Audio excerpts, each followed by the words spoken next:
Hello everyone, in this video I'm gonna discuss what you must do when you are inside the enemy blob as a spell breaker.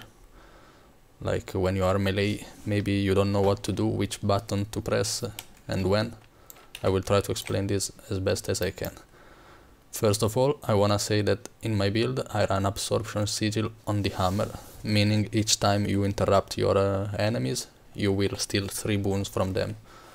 And it says there is a cooldown, but actually there isn't, because I actually tested it in a video of mine, a previous video of mine, which I posted, and it has no cooldown.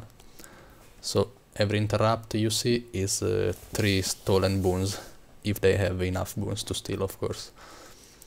Let's discuss the build a bit. First, okay, the first 2 trait lines are not meaningful for this video. We are about the corruption now. So we have the F2, which is a daze, and each daze applies immobilize with this trait, with no escape. But the daze must actually daze the enemy. Like if they have stability, you won't apply the immobilize, because the daze won't occur. Then there is this very strong minor trait, which causes every CC you have, daze, stun, pulls, knockdowns, knockbacks and launches to remove boons. And this applies only if the enemy has no stability, of course, because if it has a stability, if the enemy has stability, you just remove 1 stack of stability with these CCs you use, but you won't remove an additional boon. So your goal is to use your CCs, like the Hammer 5 or the Hammer 4, the F1, each stun you have basically, also the daze here on the F2, when the enemy has no stability.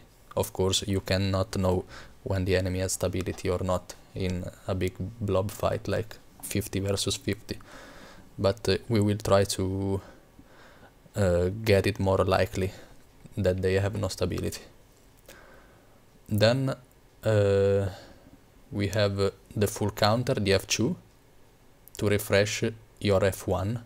Like you can F1 goes on cooldown, you hit the F2, and if they hit you during this block duration, you counter attack and you hit the enemy, and this hit will refresh your F1 cooldown with this trait. Then we have this when removing a boon from a foe causes all nearby foes to lose additional boons with 1 second cooldown. Okay, let's get into it. From the hammer skills, you probably will have almost all the time full adrenaline because of this trait, cleansing air, meaning 1 adrenaline per hit from enemy, and like you can tank a lot, you are frontline, you will get a lot of it, like many hits, and you will have your adrenaline hopefully always full. So let's say you are in combat here, somewhere here, and you are full adrenaline, you will probably engage with your F1, the Earthshaker. I will also show some videos later about what I say. And you will probably use the Earthshaker as a gap closer, like you enter your enemies with your F1 and then you cast your bubble, which is your main skill. This creates a bubble, a huge bubble, which is unblockable, which removes 1 boon each second from 5 enemies, and also these 5 enemies will have this debuff called Disenchantment, which is reapplied every second and cannot be dispelled unless you walk, unless they walk out of the bubble, and which blocks every incoming boons. Like if they try to apply stability, retaliation, fury, every boon will be negated, like they will get the immune popping out, like they can't apply the boons on themselves. So let's get into the video. I have some example of how you can use your bubble. Like here we have the kiting bubble. The video is on half speed to show properly what happens. Like here we have the enemy rushing on me, on the commander. I see they are coming, I know the bubble has like 1.5 seconds of cast time, so I choose to start here the cast before they are on me, because they might interrupt me if I use it later. So I press it now. I managed to cast it fully, and they walk on us. This is the kiting, like we wait for the enemy to go on us. Here the fight was almost over anyways, we were losing, but this was it was a suicide to go to them with F1 and use the bubble there. So it was probably best choice to wait for them on this choke point and activate the bubble when the enemy is on us. And so this is how you use the bubble when kiting. Then I use the F1 to run back to the commander to reposition, but this is over, like we are 5 people alive. So this was the kiting bubble. And then we have on here we use the F1. This is the most common bubble, like you rush into the enemy with the F1, which is a very fast skill and also applies a stun, and then you are on the enemy blob and you use the bubble. See, they are right inside the bubble. And okay, this is the most common bubble usage by most Pugs warriors. Like you are chasing the enemies. Let's see it again. You're chasing the enemy, you F1 into them. You might use some other skill before the bubble, but basically you want the bubble to come up so your blob can apply damage there and CCs, and they won't have protection, stability and all the boons, hopefully. Then we have here another kind of bubble you can do. Here the F1 again, you use it as a gap closer. Then here I was in a bad position because like my squad was very far from me and I was inside the enemy blob, so I choose to F2 to counter attack each attack and become basically immune for that short period. Then I hit it and my F1 refreshes, as you see, and I use it again as a gap closer, like a movement skill. It is a movement skill and it helps you a lot to reposition both offensively and defensively. So I go on the enemy. It was a bad time for the bubble, so I choose to use my break enchantments and go back to the commander. I heal up a bit, and then I see the enemy which were stealth and pushed on us. So basically here is another kind of bubble, kiting bubble, the first type I mentioned earlier. And so like the enemy is training on us and I try to cast my bubble. I got interrupted, but the idea was to use the bubble as a kiting bubble. Let's see, I don't remember here what I do. Okay, F1 into them, F2 again, F1 gets reset. I choose to use Hammer 4, okay, and then I run to them, into them and use the bubble, and then here F1. Okay, this was not the best bubble maybe, but for like 2-3 seconds they tanked it and some of them died, so it is worth actually. Like you don't need to finish the blob with one bubble, like it would be too good to be real. Then we can see here, like I remember doing something, like I go F1, no, I go bubble, kiting bubble, then I go F1, then I go break enchantments, F2, F1 again. Okay, I will explain why. So basically the idea is to use your CC skill, like your stun, dazes, and each interrupt you have when the enemy has no stability. So ideally you use first your bubble. Like kiting bubble is the best bubble in my opinion, because you can't, it's very hard to get interrupted, and also it means the enemy is walking on you, and to change direction they will have they will need more time, like because if you are chasing them they are already running, but if you kite them and they are chasing you, it means they will be on you very soon, and so they tank the bubble a lot, and if they want to go out they need to quickly change their mind and change direction, but they will tank at least 1 more second of the bubble, which lasts 5 seconds. So the idea is to cast the bubble to remove as much stability as you can from the enemy, then you F1 into them and they have no stability. Hopefully you will stun them, and when you stun them you press your F2, meaning you will counter attack and be safe, and if they hit you, you will trigger the daze on them, and since they have no stability, the daze will actually occur, and it is a CC which can interrupt. And by the way, any CC you use can interrupt them, and each interrupt is 3 additional boons stolen with the absorption sigil. So you F2, you stun them, you daze them with the F2, and you also apply the immobilize with the trait, this trait here, dazes and stuns inflict immobilize. Then you can F1 again, since the F2 resets your F1 with this minor trait here. The full counter refreshes all bars skill on hit. Then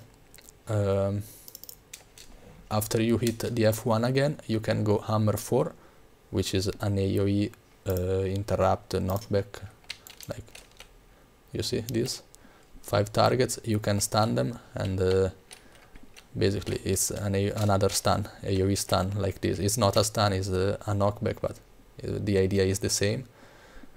And of course, if these CCs will occur on the enemy while they have no stability, you will still you will remove a boon from them with each CC because of this dispelling force. So let's say you remove stability with this, then you F1, you can remove an additional boon, then another one with this, then another one with the Shaker again, then staggering blow, another one, and then if you have a single target to focus, you can use this, which is a knockdown for 3 seconds.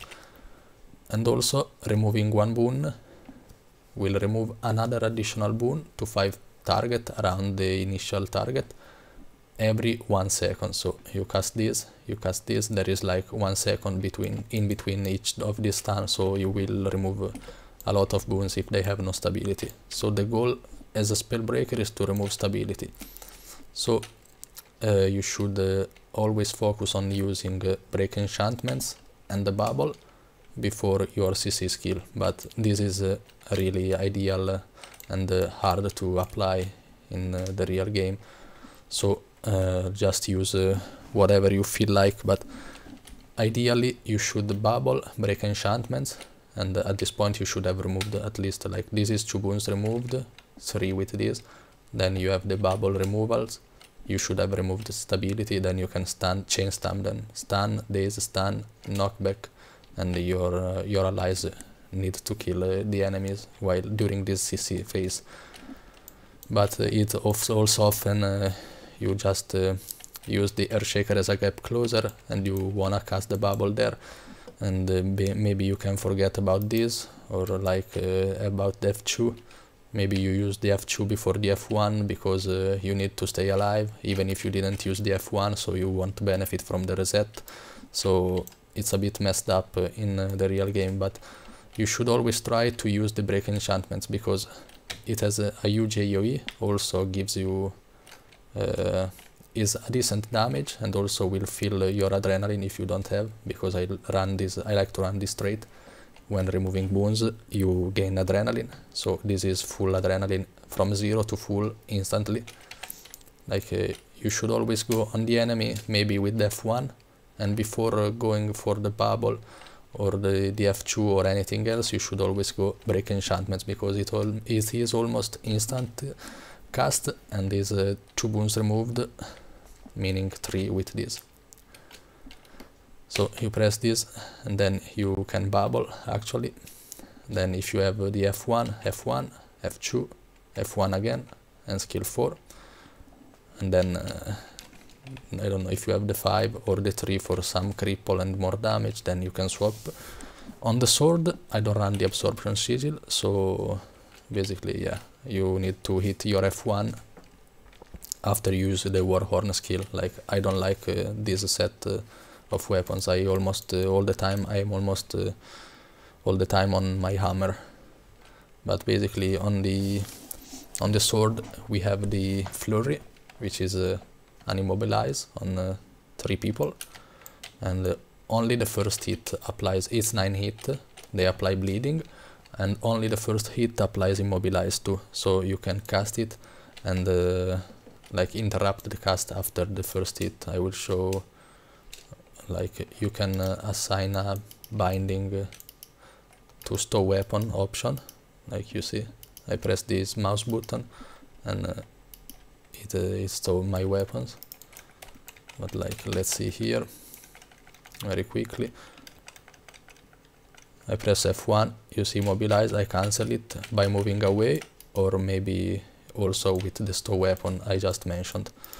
But basically you want to stay most of the time on your hammer, at least for my playstyle on this class. Like I don't find it very supportive if you don't run also for Great Justice, which I don't run because I like to have my stability and my immunity to critical hits, which hurts a lot. Like every DPS class is critting you, but with this they can't. So I have another clip here to show you from the same video. I don't remember what I do, but let's see. Not yet. It starts now. Okay. Here I go F1 into the enemy. I break enchantments, so I try to remove the residual stability if they have them, if I have it. Then I F1 to daze them and reset my F1. I F2, sorry, no F1, to reset my F1. Then here I get a bit of CC on me. Then let's see, I use the hammer tree to do some damage from range. Here we regroup with the commander. F1 again, then F2 to daze them and immobilize, hopefully. Then I use my bubble, which is a great bubble actually, like you see they are fully inside it. And then I F1 them. Oh, I hit an interrupt here, I will show you again. Interrupt, meaning they had no stability in this moment, so they are stunned inside it, and hopefully they die also. Another interrupt, then I swap here. Here I should probably have gone for F1, because it was an additional immobilize, like I have my squad coming to me, so if I mobilize them here for 2 seconds they are dead, but it was a misplay I guess. I pressed my Warhorn 5 and 4 for the cleanses. And yeah, this is all. So basically, let's repeat a while. Hopefully you need the best timing is the best rotation, let's say, is break enchantments or wins these enchantments. Like you can choose whichever. Like I would also like, let's say the enemy is running to you, I would prepare to cast this. Like you cast this, the enemy is on us, you press this to remove some stability or try to remove stability from them, and then you have F1 to stun them, F2 you daze them and immobilize them, so they will be forced to tank also the other F1 you get after the F2, since it will reset. You F1 on them again, they are stunned, you press the 4 to knockback, and hopefully this all happens inside your bubble, and so they can't receive boons, and they will every boon remove, because you remove stability with this and this, hopefully, and then every CC you use will remove boons. So this is what I do in an enemy blob as a spellbreaker, which is a very, actually not an hard class because you are very tanky, but a correct gameplay can really turn the fight. Like a correct bubble can really win the fights, and also your stance. So always beware of using your stance properly and wisely, because it really can carry the fight. Thank you for watching. I hope you enjoyed this video.